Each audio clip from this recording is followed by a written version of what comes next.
Hello बच्चों, good morning, good afternoon, good evening. तो कैसे हैं आप सभी का स्वागत करते हैं आपके अपने प्यारे से चैनल मिगी क्लासेस पे। जैसा कि आप सभी जानते हैं कि क्लास 10th में साइंस में फिजिक्स और केमिस्ट्री की मैं chapter wise most important PYQs की सीरीज करा रहा हूँ, और वो आपके लिए कितना इंपॉर्टेंट है ये सिर्फ मैं जानता हूँ और आप जानते हो। ठीक है, जो भी क्वेश्चंस मैं करा रहा हूँ बहुत सेलेक्टेड क्वेश्चंस करा रहा हूँ, क्योंकि हर चैप्टर में लगभग 100 से 150 क्वेश्चन आराम से मिल जाएंगे कोई भी सैंपल पेपर में। लेकिन उनमें से जो सबसे ज्यादा इंपॉर्टेंट क्वेश्चंस हैं, जो बार बार हर साल रिपीटेड हुए हैं, ठीक है, तो उन्हीं क्वेश्चंस को मैं सेलेक्ट कर रहा हूं। और मुझे ये पता है कि जो भी क्वेश्चंस मैं सेलेक्ट कर रहा हूं वो मुझे पता है कि उनमें कॉन्सेप्ट कितना डेप्थ से पूछा जा सकता है।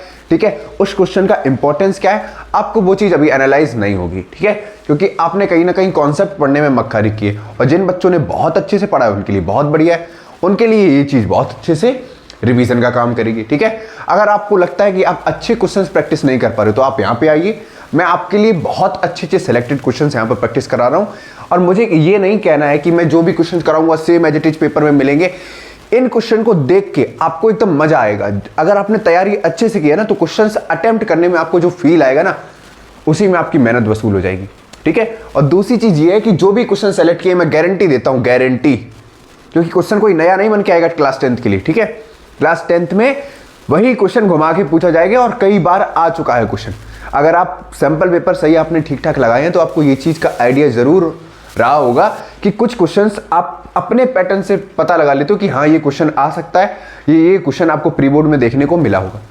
जब आप थोड़ा एनालाइज करके अपनी प्रिडिक्शन सही कर देते हो तो मैं कितना एनालाइज करता हूँ, बात समझ में आ रही? तो क्वेश्चंस आपके सामने दिए गए हैं। आज हम मेटल एंड नॉन मेटल के, ठीक है, टॉप 50 क्वेश्चंस की सीरीज कराएंगे मेटल एंड नॉन मेटल्स की, जिसमें ये पार्ट 1 है।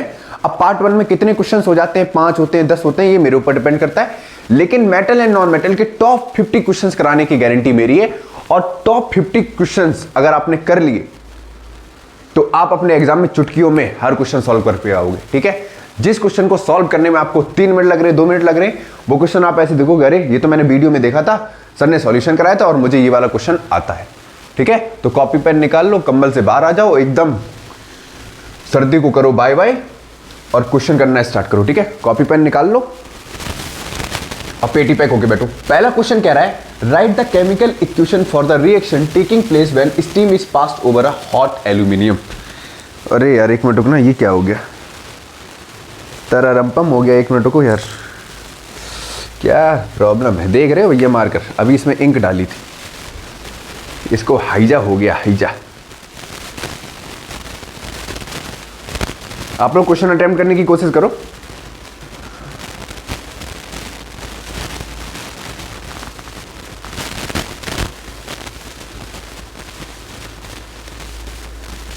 तो चलो बच्चों पहला क्वेश्चन करने की कोशिश करते हैं। सबसे पहले क्या लेंगे, 2 एल्यूमिनियम लिया हमने, ठीक है, साथ में 3H2O लिया। देखो रिएक्शन बैलेंस कैसे करेंगे। ठीक है, अब स्टीम करा रहे हैं तो मतलब हीट कराएंगे, जाहिर सी बात है शायद, है ना, ऐसा ही कुछ होगा। 2A सॉरी, अरे यार दिमाग नहीं काम कर रहा, Al2O3। देखो ऑक्सीजन कितने यहाँ पे 3, तो ये इसके साथ जुड़ गया, तो Al2O3 बच कितना गया 3H2, साथ में क्या लिख दो 3H2। भैया रिएक्शन हो गई बैलेंस, समझ में आया, कोई दिक्कत? ठीक है, आगे बढ़ते हैं। इंपॉर्टेंट क्वेश्चन था ये। क्वेश्चन सेकंड में कहा जा रहा है, what happens when carbon dioxide is compressed in water at high pressure. Carbon dioxide को कंप्रेस किया जा रहा है वाटर में, तो CO2 plus H2O gives out क्या देगा, H2CO3। देखो ये ऑक्सीजन किसके साथ जुड़ जाएगा, CO2 के साथ। ठीक है, तो क्या बनाएगा H2CO3, जिसको हम बोलते हैं कार्बोनिक एसिड। क्या बोलते हैं बच्चों, कार्बोनिक एसिड। समझ में आया, बहुत अच्छे। अगर आप क्वेश्चंस कर पा रहे हो, नहीं कर पा रहे हो तो भैया एक ही चीज है, मेहनत करो, आलस को त्यागो, वरना घर वाले बाद में क्या हालत करेंगे तुम्हें पता भी नहीं होगी। ठीक है, why oxides of highly reactive metal can not be reduce by carbon. भैया बहुत इंपॉर्टेंट क्वेश्चन है, नोट करो बच्चा लोग, ये क्वेश्चन बहुत इंपॉर्टेंट है। ठीक है, कॉन्सेप्चुअल क्वेश्चन। देखो जो हाईली रिएक्टिव मेटल्स होते हैं बच्चों, ठीक है, हाईली रिएक्टिव मेटल्स जो होते हैं वो खुद में क्या होते हैं, रिड्यूसिंग एजेंट होते हैं। अब जो खुद में रिड्यूसिंग एजेंट होगा वो भैया कार्बन से क्या रिड्यूस होगा, नहीं होगा। तो लिखेंगे further it can not be reduced by carbon. समझ में आया? ये कौन से खेत की मूली है जो इनसे रिड्यूस हो जाएगा? वो खुद में रिड्यूसिंग एजेंट है। समझ में आया? ये पुष्पा भाव है, झुकेगा ही नहीं। समझ में आया? क्लियर हुआ? And allow has a low melting point. ये भी बहुत इंपॉर्टेंट क्वेश्चन है, क्वेश्चन नंबर 4। अभी जो 4 क्वेश्चन कराए, ये 4 क्वेश्चन इतने इंपॉर्टेंट हैं जितना तुम्हारे लिए 5G डाटा इंपॉर्टेंट नहीं है। समझ में आया? कहोगे सर उसके बिना लेक्चर नहीं देख पाएंगे, कोई बात नहीं। N alloy has a low melting point and is therefore used for electrical fuse. Name the alloy and right it's constituent. पहली चीज इलेक्ट्रिसिटी, फिजिक्स का चैप्टर 2 उसके लिए, और मेटल एंड नॉन मेटल दोनों के लिए क्वेश्चन इंपॉर्टेंट है। सबसे पहली चीज मैं साइड से लिख दूं, यहां पे लिखूं, जो इलेक्ट्रिक फ्यूज होता है बच्चों, ठीक है, इलेक्ट्रिक जो फ्यूज होता है, ध्यान से सुनना, उसमें जो वायर होता है वो किससे मिलके बना होता है? उसमें जो वायर यूज करते हैं वो होता है सोल्डर, और सोल्डर बना होता है 2 चीजों से मिलके, एक लेड, दूसरा टिन। ठीक है, समझ में आया? क्लियर हो गया? इलेक्ट्रिक फ्यूज एक एलॉय है जो किससे मिलके बना होता है, जिसको हम बोलते हैं सोल्डर। ठीक है, जो किससे मिलके बना है? लेड और टिन के साथ। समझ में आ गया? क्लियर हो गया? ये रहा इसका आंसर। तो नोट करो, फिर आगे बढ़ा जाए नेक्स्ट क्वेश्चन की तरफ। इन क्वेश्चन को देखो, एनालाइज करो, ठीक है, और करने की कोशिश करो। ये बहुत प्यारे प्यारे क्वेश्चंस हैं 1 मार्क्स के लिए। बात समझो, ठीक है। Give the composition of alloy brass and bronze. सबसे पहले बात करते हैं बच्चों ब्रास की, ठीक है। अच्छा, ब्रास किससे मिलके बना होता है बच्चों? ब्रास कॉपर और जिंक से मिलके बना होता है, ठीक है। और जो ब्रॉन्ज है, ठीक है, ब्रॉन्ज है वो कॉपर और टिन से मिलके बना होता है, कॉपर और टिन, ठीक है। टिन को क्या बोलते हैं? एसएन शायद, है ना, देख लेना। Name 2 metals which react with dilute HNO3 to evolve hydrogen gas. पहला होगा बच्चों मैग्नीन और दूसरा होगा मैग्नीज, ठीक है, Mg। आई बात समझ में? कोई दिक्कत? ठीक। Why sulphide and carbonate ores are converted into oxide. देखो बच्चों, जो सल्फाइड ओर हैं और कार्बोनेट ओर हैं उनको हम ऑक्साइड में कन्वर्ट क्यों करते हैं? क्योंकि जो ऑक्साइड्स हैं बच्चों वो जल्दी रिड्यूस हो जाते हैं, ठीक है, रिड्यूस हो जाते हैं एज कंपेयर टू, या इजिली रिड्यूस हो जाते हैं। Oxide easily reduce as compare to sulphide and carbonate ore, ठीक है। ये रहा इसका आंसर, ठीक है। ये था 6 वाले क्वेश्चन का आंसर, ठीक है, समझ में आ गया। नेक्स्ट है choose the amphoteric oxides amongst the following. तो भैया कौन सा होगा? जिंक ऑक्साइड होगा और एल्यूमिनियम, ये, ठीक है, Al2O3, ठीक है, ZnO Al2O3, ठीक है। ये दोनों कैसे होंगे? एम्फोटेरिक ऑक्साइड होंगे, ठीक है। क्या होंगे? Amphoteric oxide.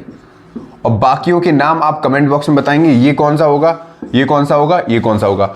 और जिस बच्चे को ऑक्साइड्स के बारे में नहीं पता है, एम्फोटेरिक ऑक्साइड क्या होते हैं, एसिडिक ऑक्साइड क्या होते हैं, बेसिक ऑक्साइड्स क्या होते हैं, न्यूट्रल ऑक्साइड्स क्या होते हैं, तो उनके लिए मैं लिंक डिस्क्रिप्शन में मेंशन कर दूंगा। एक डिटेल एनालाइज वीडियो बनाइए, 5 से 7 मिनट की है, उस वीडियो को देख लेना। आपको कंप्लीट ऑक्साइड्स के बारे में पता चल जाएगा कि ऑक्साइड्स होते क्या हैं, ऑक्साइड्स बनते कैसे हैं, ऑक्साइड का काम क्या होता है, ठीक है, और कैसे रिड्यूस होते हैं, सब कुछ पता चल जाएगा, ठीक है।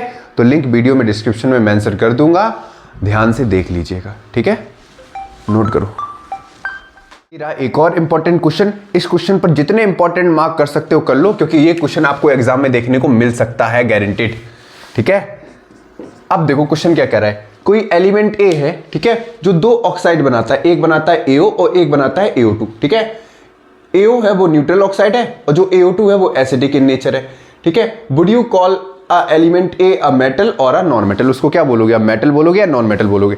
सबसे पहले क्वेश्चन समझ में आ रहा है, क्वेश्चन समझ में आ रहा है तब करने की कोशिश करना, ठीक है। एकदम से करना स्टार्ट मत कर देना, क्वेश्चन का सेंस समझो, ठीक है। क्वेश्चन ये कह रहा है कि 2 ऑक्साइड है CO। अच्छा, तुम्हें अगर वही चीज है ऑक्साइड के बारे में पता है, ठीक है, तो मैंने वहां पे बताया था carbon monoxide. Carbon monoxide generally कैसा होता है? न्यूट्रल ऑक्साइड होता है, ठीक है। ध्यान से सुनना, अच्छा, कार्बन एक एलिमेंट है, ठीक है, ये जनरली कैसा होता है, नॉन मेटल होता है, ठीक। जो इन्होंने AO को बताया है, तो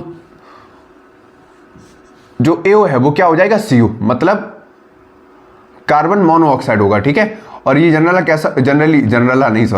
कैसा होगा, न्यूट्रल ऑक्साइड होगा। कैसा होगा, न्यूट्रल ऑक्साइड होगा। साथ में दे रखा है CO2, और CO2 कैसा होगा, एसिडिक ऑक्साइड होगा, ठीक है। आई बात समझ में, कोई दिक्कत, नोट कर लो। आज के लिए इतना ही रखते हैं और ध्यान से सुनो। Complete physics, light, reflection and refraction, electricity, chapter wise most important PYQs की सीरीज में करा रहा हूं। उन चैप्टर्स की भी लिंक मैं डिस्क्रिप्शन में मेंशन कर दूंगा, वहां से आपको वो वाली वीडियो भी देख लेनी है, ठीक है। क्योंकि अगर अब भी कोशिश नहीं करोगे, तुम्हारे लिए हर कोशिश मैं कर रहा हूं, ठीक है, हर मुमकिन प्रयास कर रहा हूं ताकि तुम अपने एग्जाम में, ठीक है, अच्छा स्कोर इसलिए कर सको क्योंकि पीछे जो तुमने गलतियां की हैं वो एग्जाम टाइम में ना हो। और मजे लेके क्वेश्चंस करने की कोशिश करो, एकदम बोरियत लेके नहीं, ठीक है। दिमाग पे इतना बोझ लेके क्वेश्चंस को सॉल्व करने की कोई ज़रूरत नहीं है, ठीक है। बहुत ज़्यादा स्ट्रेस बिल्कुल नहीं लेना है। जो डेली क्वेश्चंस करा रहा हूँ 10 से 15 मिनट की वीडियो नहीं होती है एक मेरी, ठीक है।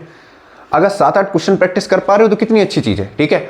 अब सर क्वेश्चंस तो तब करेंगे जब हमें कॉन्सेप्ट पता होगा। अगर आपने कॉन्सेप्ट नहीं पढ़ा है तो कोई बात नहीं, हमारे चैनल पे जाइए, लाइट, रिफ्लेक्शन एंड रिफ्रैक्शन से लेके इलेक्ट्रिसिटी से लेके, ठीक है, टॉपिक वाइज वीडियो चाहिए टॉपिक वाइज मिल जाएगी, चैप्टर वाइज चाहिए चैप्टर वाइज मिल जाएगी। जैसे आपको पढ़ना हो वैसे पढ़ सकते हो, और जैसा चाहिए कमेंट बॉक्स में लिख के बता दो कि सर ऐसे ये टॉपिक नहीं आ रहा है, इस चैप्टर का 1 शॉट करा दो, ये क्वेश्चंस करा दो, मैं करा दूंगा, मुझे कोई दिक्कत नहीं है। आप प्रयास करो, मैं आपके साथ खड़ा हूँ, ठीक है। आज के लिए क्वेश्चंस थे और बाकी की चीज़ें आप प्रैक्टिस करते रहें, अच्छे से रहिए, ठीक है।